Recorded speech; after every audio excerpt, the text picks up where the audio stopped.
We're going to keep things moving here on Radio Boss. Look, I got a special guest on the line. You guys know I'm a huge Y&R fan, right? I thought you were going to say Georgia fan.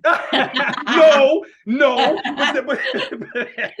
but that's okay. Look, I mean, anytime you can have Susan Walters on your program, it's a great day. She plays, of course, the role of Diane Jenkins Abbott, obviously because she's married. Yes, I guess I have an Abbott now. That's good. Yeah. Yes, Diane Jenkins, but you got to add the Abbott because she's married to Jack Abbott. She joins us here on Radio Boss.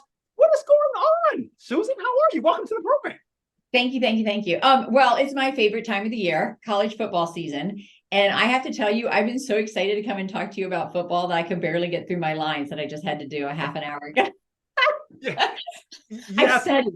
You know what? That's how I was gonna open the show by saying, of course. I mean, and you've got so many, like you're an accomplished actor, right? The Vampire Diaries, Teen Wolf, so many. I mean, it's so many different other things over your illustrious career. But what I was going to say before you said that is, yeah, I want to. You got this illustrious career. I want to talk college football. So let's talk football. Yeah. Like some of my favorite things is like we come in on Friday and we all wear our football shirts. So it's like me and the crew in our football shirts. We call it Football Friday. Yeah. Yeah, very good. So now you're from the ATL, is that right?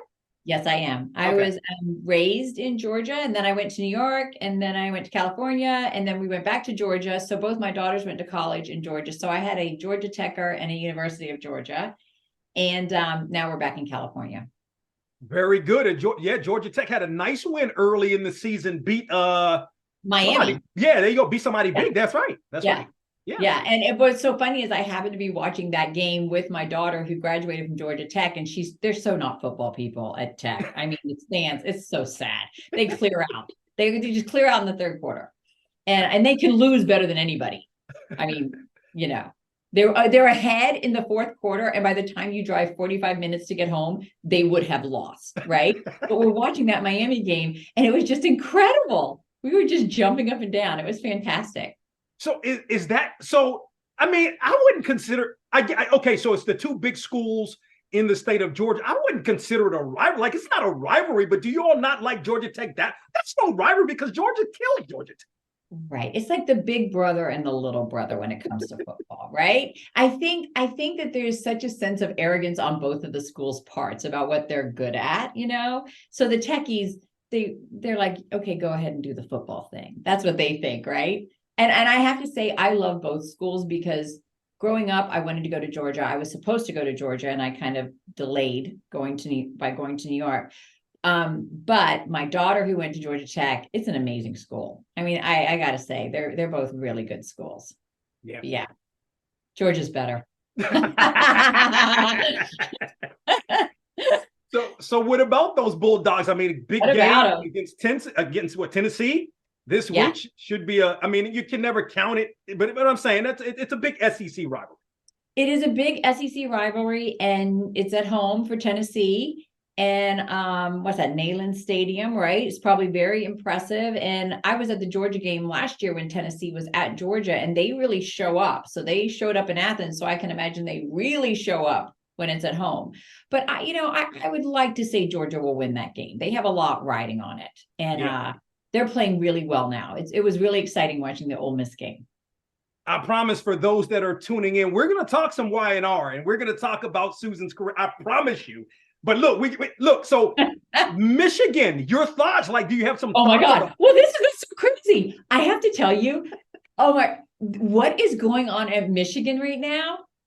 Like, we can't rival that on The Young and the Restless. It is so crazy. It's like we have nothing on them, and it just shows you how, like, sometimes you get the script and you're like, yeah, but I was caught, and I shouldn't keep defending myself, and they're like, no, you double down, and you're watching it in real life. Like, it's so sordid. It's crazy. The cast of characters is crazy, right? Yeah, it is. And I don't want to say anything, that I'm not supposed to say, but it was just amazing that Jim Harbaugh came out and he was like, we're America's team. And like, they were the victims of something. So it was just fascinating to me. It's so soapy. It's so fantastic.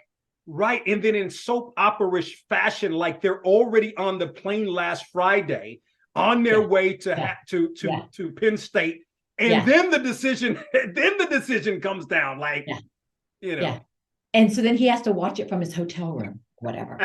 And then, I mean, it was just so dramatic. There was so much drama. Like, if I also direct sometimes with my husband, we've directed some movies in Atlanta, actually. And there were times I would have been like, all right, let's pull it back a little. You know, that's a lot. Yeah, it was great though. But look what they did. They went out and took care of business.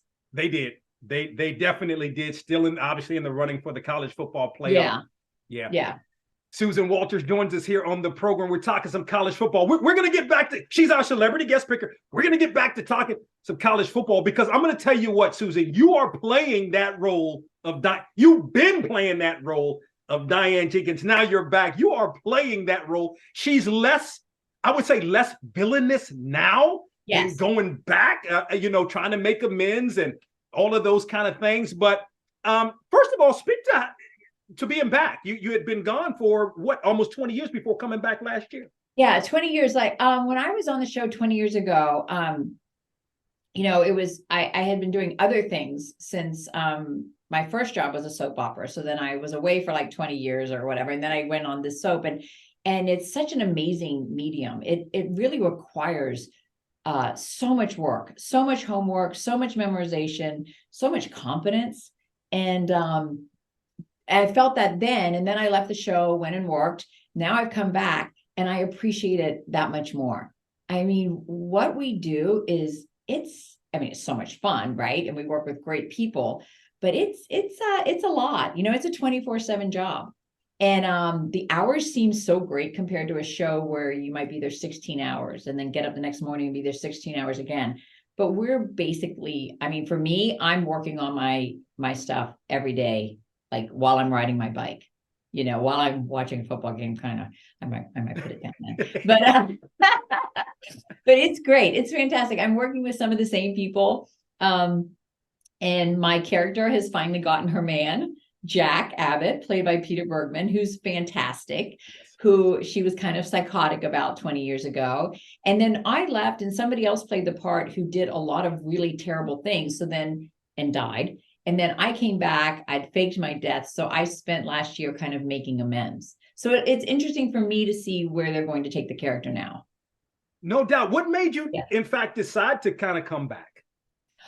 Well, it was interesting. I got a call from the executive producer, and he said they were interested in bringing me back. And it was so timely because the parts get a lot smaller and there are a lot fewer of them, when you get to a certain age. And yet on a soap opera, you can be a woman in her 50s and 60s and you have passion and anger and, sexuality and drive. You have all these things. You're not just the mother of, or the district attorney or, whatever. And I played a lot of those parts. And the timing was perfect. I'm like, yeah, I still have stories to tell. And in fact, we have more life to put into those stories.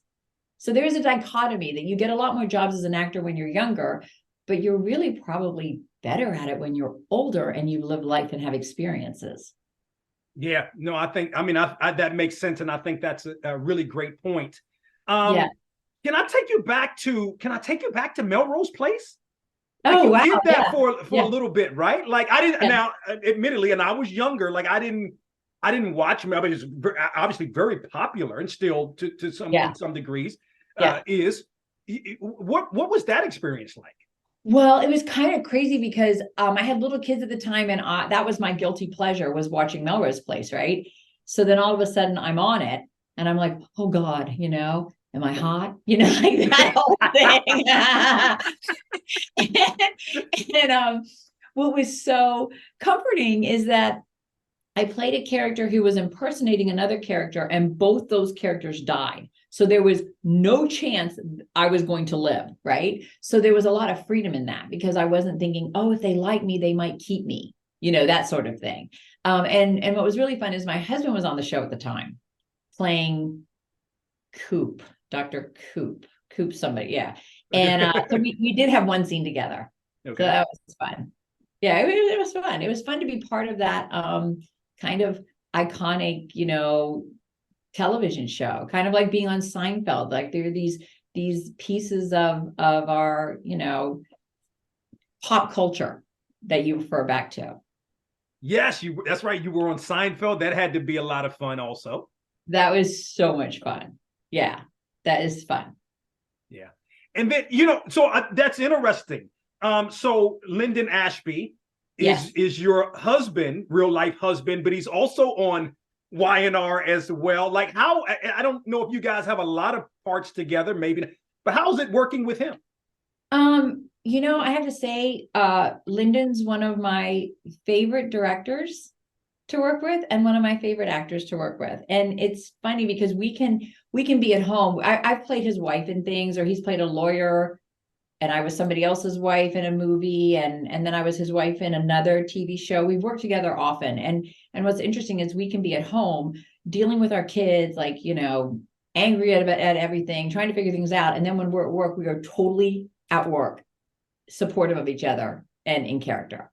And I've really had that when we directed together. It's been fantastic. We're very different people. I'm much more literal, and he's much more artistic. And yet when we direct really well together because we have both sides of it. I can't see what he sees when he looks through the lens or how he wants to do a shot, but then I can also go up and help an actor kind of articulate what they want to say.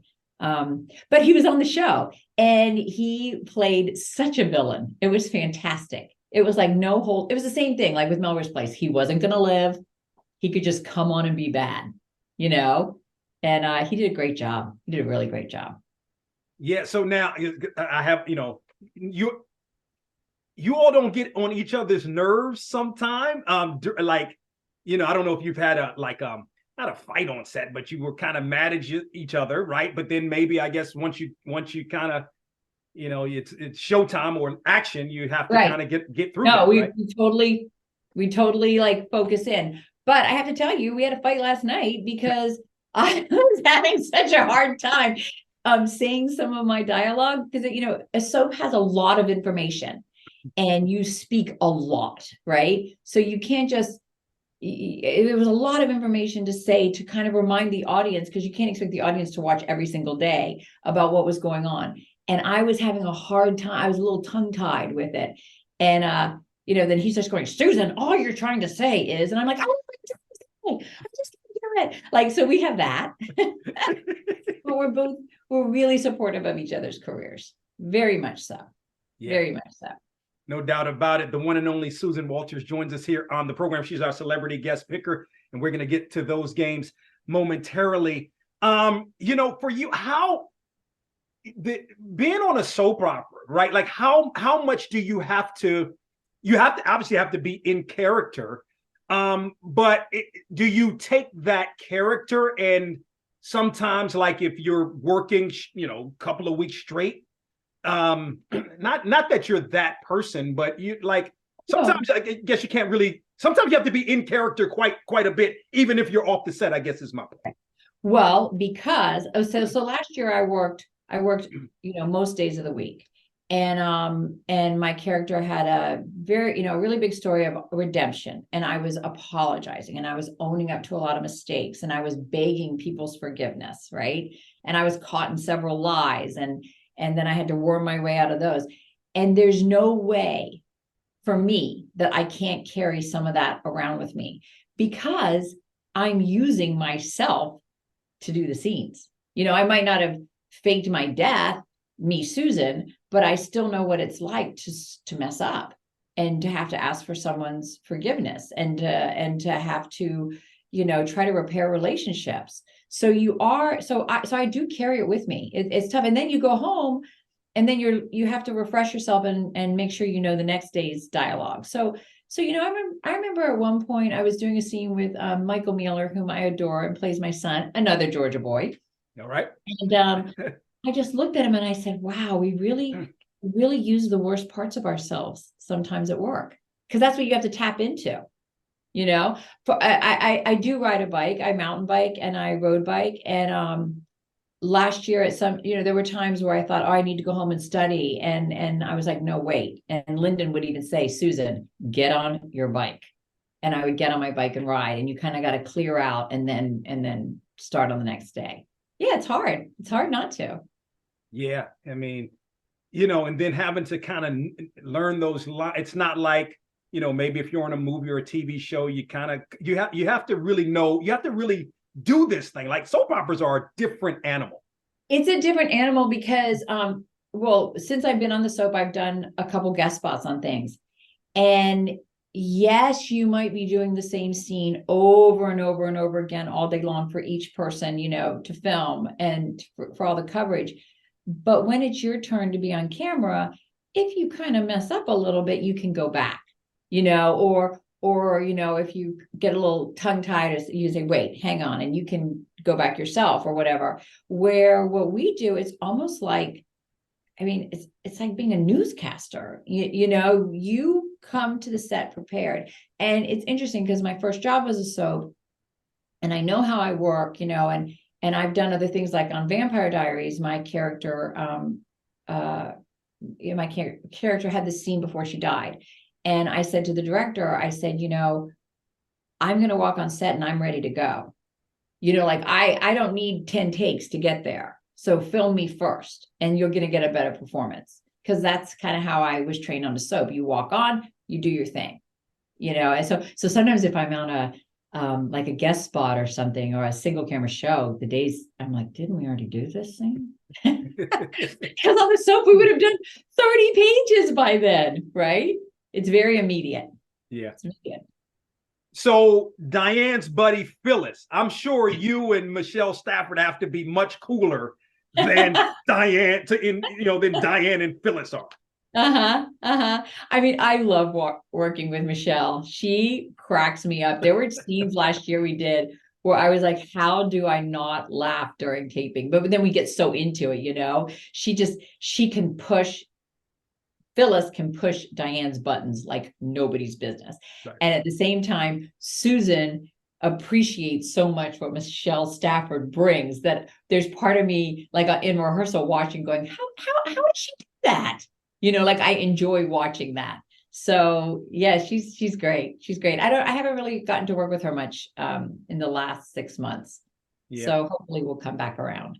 Yeah, Diane and Phyllis have to get together to scheme on something. Like that would be the ultimate. It would be the ultimate, right? Yes. Yeah.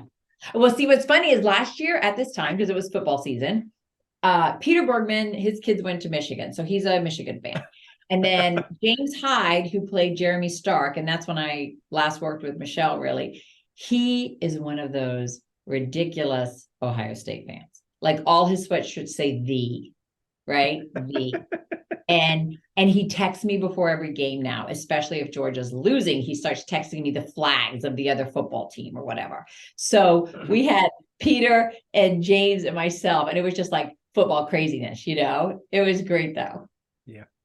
Of course, Susan Walters plays the role of Diane Jenkins Abbott on YNR. Check your local listens. Comes on every day. #1 soap opera for many, I don't know, it seemed like, so many years. And then somebody broke that. It was like #1. Then some soap opera broke the record, 5 or 6 years ago, became like #1. But then you guys are. Oh, we did. Yeah. The show's been on for 50 years. Yes. That says something. Yeah. And what was fun about Lyndon doing a character arc on the show is that even though he does appreciate how hard I work, he really got to see what we create every day and how hard it is, But the other thing is, after his first day of work, he was driving home and I'm like, how'd it go? Because you don't know if you're just going to have a bad day, Like I said, there's not a lot of take twos. And he said, wow, Susan, you work with a lot of really nice people. And it's true. And I think that's something to be said about YNR. It's just like great group. You can't have a lot of, animosity or people who aren't on board. Kind of like a team, we're a team. We're definitely a team here. Yeah, and I know you've got to feel great I know you came back last year, but It's now coincided with the 50th or the 50 years of the 50th anniversary of YNR. Yeah, which was really fun. It was really, we did a lot of episodes about that back in February. It was in February. And I was really honored to be a big part of that storyline. And that was when I got to work with Michelle. Yeah, that's right. Yeah. I'm telling you, they need to write a script where y'all work together. I'm telling you. Oh my God, it was great. Yeah. Yeah. All right. So, Susan, now it's time. You're our celebrity guest picker. And so we've got 6 games for you to pick.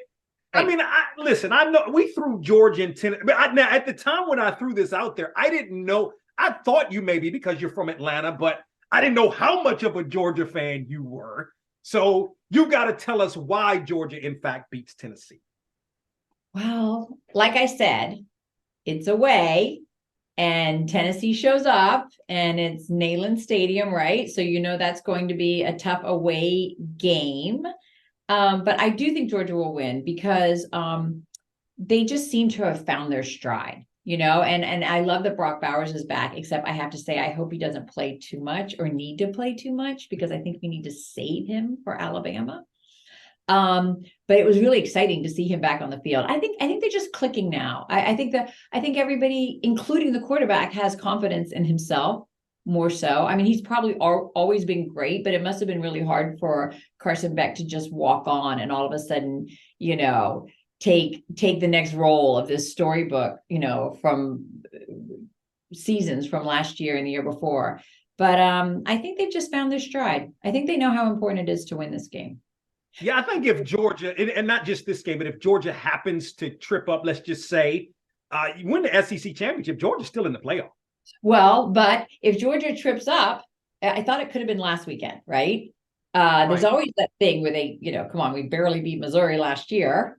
That was pretty tense. But if Georgia trips up, it will be in the SEC championship. So then you kind of hope that they can still make their way into the playoff. Yeah, because the schedule isn't, or at least early on, wasn't great. But I think if you lose, I mean, I would think Georgia would be one of the top 4, even a loss in the championship. I would think so. Well, your lips to God's ears. Yeah. Yeah. Right. Yeah. I was at the game. I was at the Natty last year. It was amazing. And I'm usually so professional that if I have to work the next morning, I don't go out to dinner. I'm in bed at 8:00 because I have to get up at 4 to be here at 6. And I live an hour away. But last year I went to the Natty and I had to work the next day. And you know what? It was worth it. It was so great. That was my unprofessional moment. It's all good. It's fine. Yeah. I mean, that's your team. Team. It would be nice. It would be nice if they got there again this year. Yeah.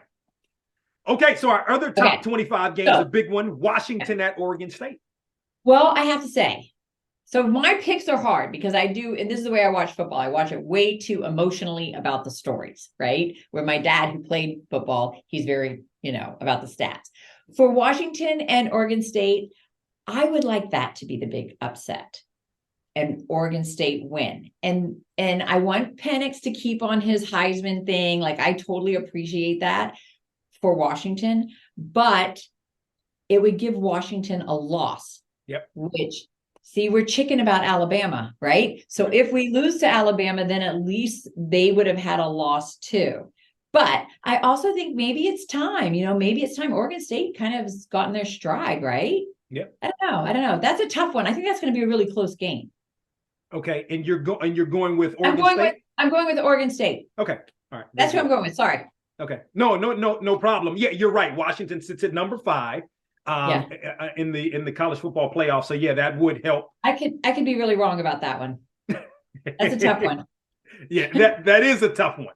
But we'll see. We'll ultimately see. We'll see. Okay, Alabama State at Prairie View A&M.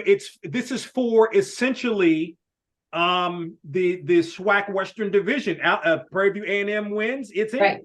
Right. Okay, I think Alabama State will win, and not just because the word Bama is in the name of the team, and I'm paranoid about that. I think Alabama State will win because they're kind of on a roll right now. They've won the last 4 games, right? And it seems like Prairie View, from what I've looked at, they're kind of all over the place. Win 59 to something, and then they lose and get 0. They don't seem to be consistent. Well, that's my guess. I'll tell you this. Very closely matched, aren't they? They are, and it's a great point. But I'll tell you what, Prairie View A&M basically the Panthers win last week, in essence, got the coach from Southern fired. In essence, he just got let go a couple of days ago. Oh, really? Yeah, and just so you know, he was the former coach. So this was his second year at Southern. He was the former coach at Prairie View A&M, and when that was in 2021. He led Prairie View A&M to the SWAC Western Division. The next year he comes to Southern, which was last year, leads Southern to the Western Division Championship, loses to Prairie View A&M this year. Now he's out as the head coach. There's a lot of that going on right now. Yeah. Isn't it crazy though? It is kind of crazy when you get fired, because I know this sounds so simplistic, but not everybody can win. It's true. I know, right? It's true. I know. There's got to be some, right? Like they're saying that right now about James Franklin is on the hot seat or whatever. But it's like, I mean, those are two really good teams. Now, I guess sometimes you make bad decisions during the game, which might lead to people saying something like that. But anyway, yeah, okay. So I'm probably wrong about that one. I'm probably 2 down already. Well, no, I think that's a good pick. To your point, Alabama State is very hot, but Prairie View A&M's got to have this game, like to go to the championship. So yeah. I like your pick. It just depends how consistently Prairie View's State, right? Yeah. It depends how consistently they play, because their scores are all over the place when you look at their stats. Right. Okay, now I'm listening to you carefully on this one. Well, because yeah, Howard at Morgan State. I'm listening to you carefully on this one. Well, I had already picked Morgan by the time, even before I knew that that's where you went. I can show you my thing. I do my homework. I should do this much homework for my job, right? Okay. Okay. I have that Howard lost to SC State and Morgan beat SC State, right? Yes. But what seems funny when I was looking at the stats is that Morgan State seems to do better away than they do home, right? Yes, that's true. Not normally the case, right? So I got really, I like I said, I always look at the stories about the whole thing. So of course I'm going to go with Morgan State, which I was already going to go with, and it's your team. But I did think it was really cool that Howard came about in 1867. Like, how amazing is that? Yeah. Right. Yeah. And I love that you're bringing more awareness, because of course everybody talks about the top 25, right? Right. But I was like, wow, that's really, that's a lot. So then I ended up reading a lot about the school, and yeah, it's good. It's good. Yeah. I go with Morgan.